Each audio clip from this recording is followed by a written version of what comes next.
This is the Five for Fighting podcast.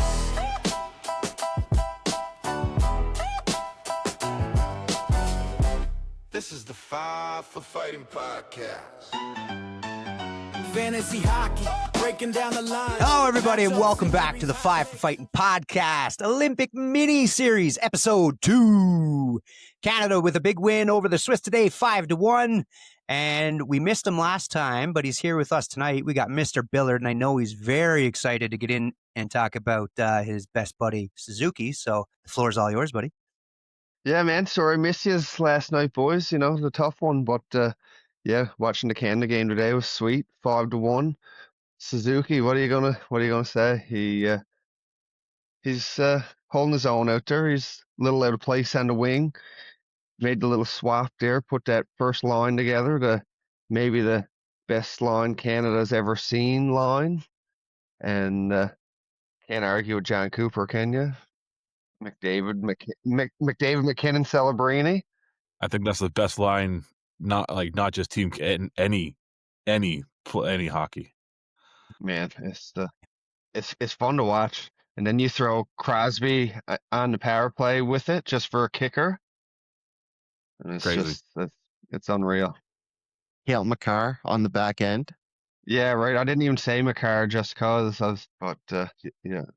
Yeah, no, it was like yesterday. The power play unit was like I said, the McDavid and McKinnon right beside each side of the net, and it was just tic tac toe back and forth. And like I was saying last night, like how do you even defend it? You just sit there and you just hold on and hope to God you deflect the puck. Yes, sir. So we had a goalie swap today. Thompson started. Benner was out. What do you guys think? I think Logan Thompson did excellent. He made some really good saves. He stood on his head. He did, like I said, he played probably one of the best hockeys we've seen in a while from him. I mean, he's doing well with Washington, but like I said, on an Olympic stage, international stage, guys are just out there doing what they don't do in the NHL, right? So no, I think he did really well. I seen a stat about that actually, and I forget the numbers, but it was showing like the goaltenders and their NHL ratings, and they're all like 888, 7. None of them are over 900 save percentage, and now you move more to the Olympics, and they're all batting like 950s and just playing out of their mind for their home Look at the countries. team they got in front of them, though. Yeah, but I'm not even talking about Canada. I'm talking about Switzerland and Germany and Wait, oh, okay, I understand. Grubauer would be one it. for that. Yeah. exactly. Grubauer, Saros is not having the best of NHL seasons, but Finland beat Sweden today, so He had a good game today. I think 34, 35 saves to shut down the Swedes. Yeah. Bringing it back to Thompson, he had 24 saves today. He looked sharp. He let him one, the squeaker on the power play. I thought he should have had that. Other than that, but he one bad one, but he made a lot of key saves. Canada was dominant, don't get me wrong, but there were a few moments when Swiss could have turned the tide on it, shifted that momentum, and Thompson kind of stopped that in its tracks and let Canada recharge and come back to it. So I was pleased with it. I still think Binner might have the net. It sounds like Cooper's got the loyalty to him, but I definitely see it being a two-horse tandem. Kemper can fuck right off at this point. That was my next question for you was who would you guys go with going forward? Are you sticking with Thompson? Are you sticking with Binner? Or are all three goalies going to get a rep? I mentioned it before. I do think Kemper will start against France on Sunday. I could be wrong. I mean, I think Cooper might want to just stick with, Thompson and Binner, but I like to see Kemper at least throw the pads in the jersey on and get a few puck shot at him so he can play it. But no, I would say either way, Thompson or Binner, I think we're going to gold, but I think it's Binner's net. Yeah, I agree with you there. I think it's Binner's net too. What do you think, Dave? You're saying the same kind of thing? Yeah, like the only reason I would put Kemper in against France is because it's France and you're just mitigating any injury concerns. So if either of the boys got a tweak or a minor little thing, sit him out, let Kemper get his reins. But otherwise, it's a short tournament. These Yeah. guys should be able to push through. Like if they're geared up for a long playoff series, which takes 16 wins, typically a playoff Stanley Cup win, you're going 20, 25 games. There's a short form compared to that. So if these guys can't handle that, they're probably not cut out for it. So I don't think rest will be an issue. I look at it more of, if you can get Binner in behind that group, get him comfortable with his defenseman, communication, plus that all-star cast he's got in front of him, the more reps you can get for him, the better. Absolutely. And I think that's why I think he's going to start against France now on Sunday, just because of that. Just let the pucks hit him, keep him in the zone. I mean, he's coming off a shutout. He looked unreal. It's so I think Kemper's going to get the Montembeau treatment, and just line for the ride, enjoy the scenery, and have a good time in Milan. Right on. And speaking of Binner, it was 26 save shutout, not 36. Biller corrected me Correction. on that today. Correction. I didn't correct you. The boys at work corrected you. Shout out to the boys at NL Power. I was though. I was reading the shots that Canada had on net because they had 36 shots on net. Fair. Speaking of swap outs, we had another swap out today. Brad Marchand was swapped out for Seth Jarvis. I love the fact that Seth Jarvis got his buddies there with him at the tournament, the same guys that went to the Four Nations last time. It's a wicked storyline. And you see that with Air Canada. Maybe we can get a bit of hype around ourselves. Get Air Canada on our Flying us to behalf, Milan, right? flying us to the Four Nations or the next All-Star game. Air Canada, we're looking for sponsors, bro. Hit us up. We'll do you good, I promise. I'll take a little. I'm going to do a 15-minute drive here the weekend over to Cole Harbor, where they got a sign that says the home of Sidney Crosby and also some guy, Nathan McKinnon. It's actually really funny seeing Nate's name underneath in like a subscript, because anywhere else in the world, he'd be the hometown hero. And yet he's 100%. like Sid's little brother, which is adorable. But I take a picture in front of that. I'm like, I'm Sid and Nate's best buddy. Get me over there. Right. Childhood best friends. Yeah, No, that's sick. Love that storyline. Yeah, no, and I'm glad to see Jarvis being able to play. Do I think he'll play again? I don't know. I mean, I can't see them continue to swap out Marchand in and out. I can see it maybe being Bennett and Jarvis, but I think Marchand's going to be playing once it comes down to the elimination games. Honestly, when we get into the elimination games, I want to see Bennett and Marchand on the ice. 100%. Yeah, like I found Jarvis played well today, and he got his chances, and there's one in particular that stands out. Like he's in front of net all by himself and had a nice little chance. But like you said, Bennett, Marchand, every time they're on ice, they're on ice. They bring that next level. Now Jarvis got it in them too, but the boys are, they're veterans. You're looking at Who you little more who, proven. but who you taking out to put Bennett in? You taking Horvat out? You can't. I don't know, man. You can't. I don't Horvat's think you can looking take. good too. I don't think you can take Horvat out. We're not I think going. for a fourth line setup, you have both of them, right? Because you're putting them out in a defensive zone shutdown. And so you get thrown out at a draw. So you got a D zone shutdown. You've got Horvat or Bennett coming in to take that draw. I feel pretty comfortable with that. And plus, both the boys can muck it up. You throw Marchand on the wing to just go, chirp or lick a few guys to get in their head, whatever the fuck he does We definitely nowadays. said, Marchand, like at the Four Nations, saying he was the biggest fan there. Like that little clip when they cut away to him up in the press box, like he just looked like he was enjoying himself just watching the boys play too, right? Yeah. He's loving it. Well, he's coming to the end of his career, and he's still on Team Canada. He's still doing all this awesome stuff. He got 1 in a million personality on him. Like he's a good guy to have around the team. Him and his buddy Sid. Yeah. Like that Nova Scotia connection, man. I'd like to see them get together for a bit of magic this Olympics. I'd say do it tomorrow. The way that first line played with Mac, Celebrini, and McDavid, I don't think Cooper's going to stray too far off that. No, that's a winning ticket there for sure. You guys, I mean, obviously, Celebrini, on the board again. He got a goal, but the one that impressed me most was that assist coming out of the box. He hounds it down in the corner, chases it around the net, hits Buddy, makes a turnover, dishes it to McDavid. McDavid had 3 guys on him, and Nate's like, "All right, well, I'll just chill here in the slot and tap it in." Like nothing, but Celebrini that was all him for the 3 most points part. in 2 games for Celebrini right now. Yeah. Well, you literally have 3 of the best players, individual best players in the NHL, in my opinion. They're the 3 best right now on the same line. And they like seem to really have good chemistry. So what are you supposed to do with that?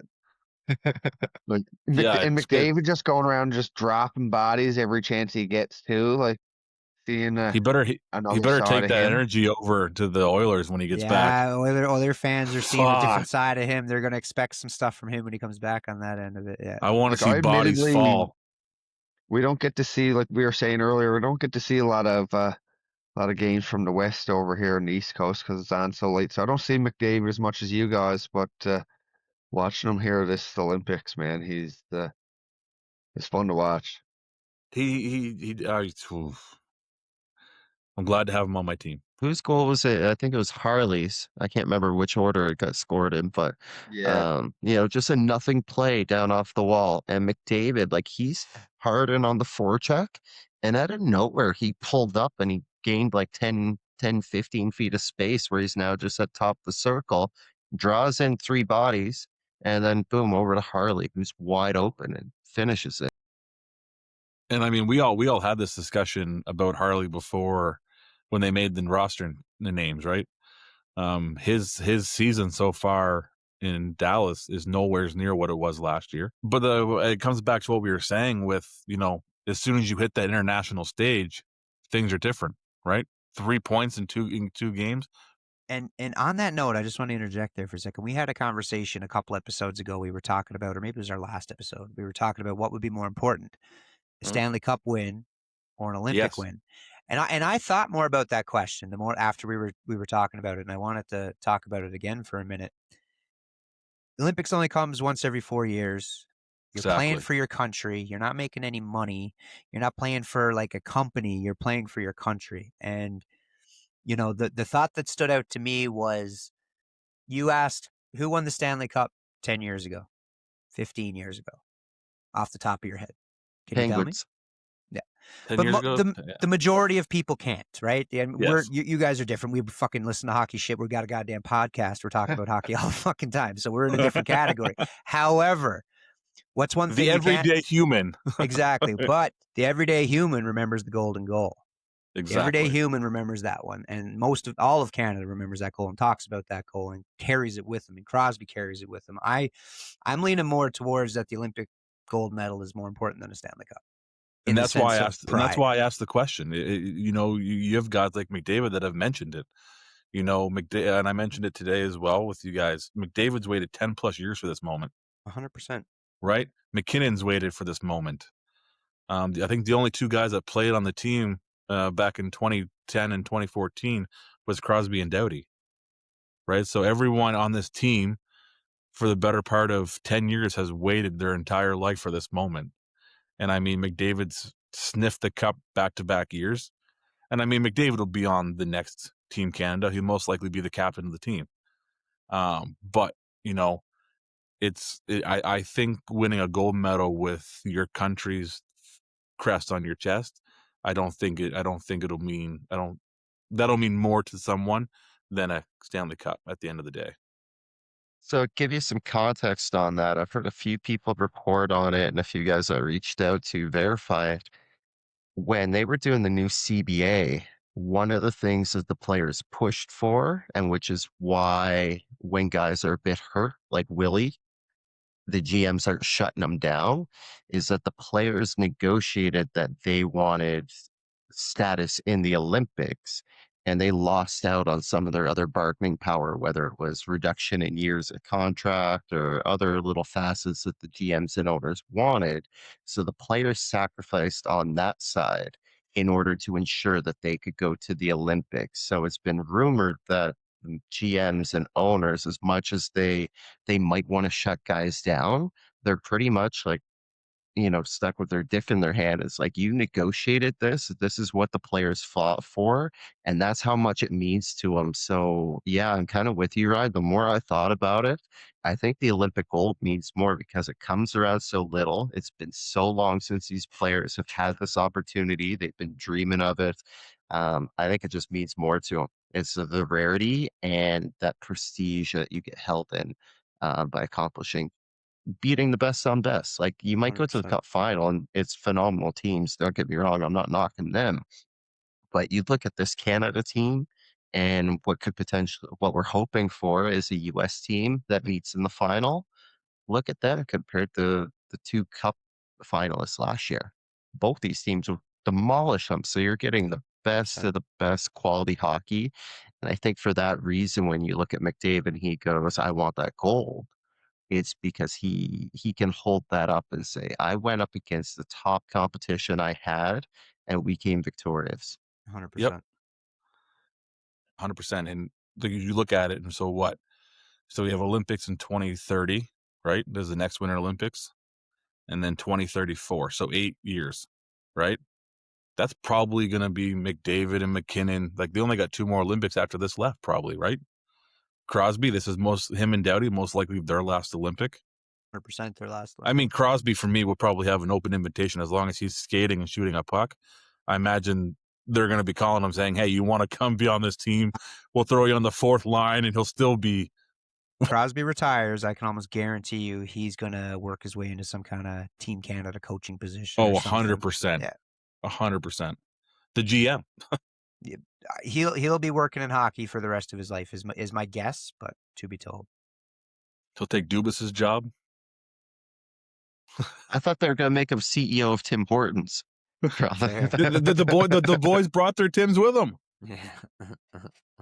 I read some of the comments, and it was they were funnier than hell. Yeah, you had Marchand, Crosby, and McKinnon there with their Timmies in their hands in a photo in Milan. Yeah, gotta love it. So quickly, boys, moving away from the men's hockey, the Canadian women going against Germany tomorrow in the quarterfinal. How do you think they stack up? And again, another early game here in Alberta, 8:40 a.m. start time. So what's that for you guys? It'll be 11:40 It's a.m. not for you like guys. 12 o'clock for me, 12:10 or something. Yep. Yeah, I haven't seen much of the women's, admittedly. I just with the timing of it all and that, but I assume that Canada will come out on top and hopefully get a bit of redemption against the US somewhere along the lines. That's what I'm hoping for too. Yeah. I'm Yeah, expecting a low scoring game when I look at what they've got right now. So I mentioned, highlighted Laura Kluge, who's second in Olympic scoring right now. So she's a standout. But other than that, you've got Julie Gosling. She's got 5 for Canada. Daryl Watts, I've actually been quite impressed with her, partly because I kept thinking it was a guy for the longest while. And I was like, who the fuck's that playing? But she's actually had a really good tournament. And then the captain for Germany, which I'm going to butcher the pronunciation, Daria Glisner. She's got 4 points in their 4 games. So if you go down their rosters, like, there's only 2 players between the 2 teams that are above a point per game. So I'm expecting a low scoring affair. The goalies, both of them are coming in at basically 2 goals against average per game. So I'm expecting a low scoring game. I think if it gets tight, it might be in favor of the Germans, given that Canada's the high favorite and the frustrations might boil over and that kind of game might favor the Germans. But if I'm putting money on it, I'm going with Canada, obviously, and I think the nod there is their goalie, Anne Renee Desbine. She plays for the Montreal Victoire right now, but she backstopped them the gold in 2022, a silver in 2018, and also has 3 gold in world championships. So you've got that kind of pedigree in net. I think she'll be fine. Right on. Yeah, and I'd put my money on Canada too. I will throw this out there. Obviously, I'm cheering for Canada. Go Canada, go. But this game has to me has a little bit of an upset written all over it, and it has potential there. But to be told tomorrow. Wait and see. Canada's reigned for a long time, but the U.S. are kind of doing their thing, and The U.S. is dominating the It's- women's Olympics right now. It's crazy. 100%. Yeah. So And I think in the last episode, I mentioned that all signs were pointing to Poulin coming back for Yes. Saturday. Right Yep. now, it's not looking so optimistic. So Okay. you add that factor in. I'm kind of with you, Ryan. Like, depending on what the odds makers are throwing at it, that could be a good upset bet. Not that I'm hoping for it, 100%. but Right. there definitely is a case for Germany. I think in years past, this is a walk in the park. I don't think so much anymore. I think they're going to give them a run. Right on. All right. And yeah, so 5-1 win today for Canada. They play again on Sunday against France. Hopefully should be a great game for Canada. Show off some talent. And yeah, that's her, boys. Episode 2 of our Olympic miniature series. Yeah. So yeah, we'll catch you guys again probably Monday morning. It's a holiday here in Alberta. So yeah, we'll have an episode out Monday morning after the game on Sunday.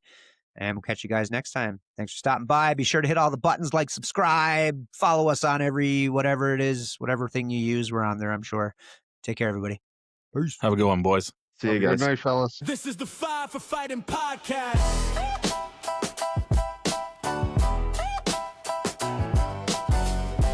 This is the 5 for Fighting podcast. Fantasy hockey, breaking down the lines. Matchups, injuries, hot takes, and trades. No clickbait noise, no overplayed clips. If there's an edge to find, we already checked. Parlays, we got them for days. 5 for Fighting. News updates, insight, and stays. 5 for Fighting. Read the ice, beat the market, drop the puck.